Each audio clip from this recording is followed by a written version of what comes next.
or not. But, again, it's the whole area of religious identity versus religious belief and versus religious practice. They sometimes go in three completely separate directions.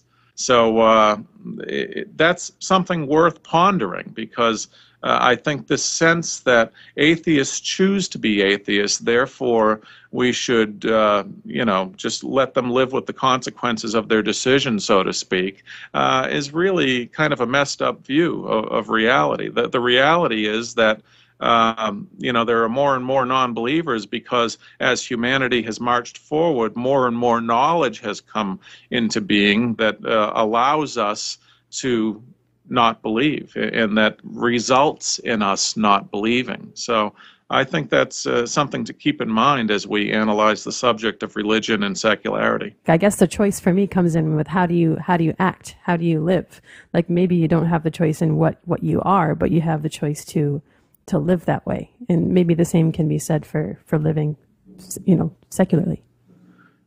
Right, and I think a lot of people don't identify as secular because they have a sense that it's not really acceptable. When we live in a society, we always try to get a sense of what's acceptable and what's not acceptable. Where can you push the envelope and where do you not want to push the envelope? And I think in modern American society, there's definitely a sense that you need not actually be very religious. That's not a prerequisite to living in our society. You can be pretty secular, you can not attend church, you cannot pray, and you can basically be pretty secular, and that's okay.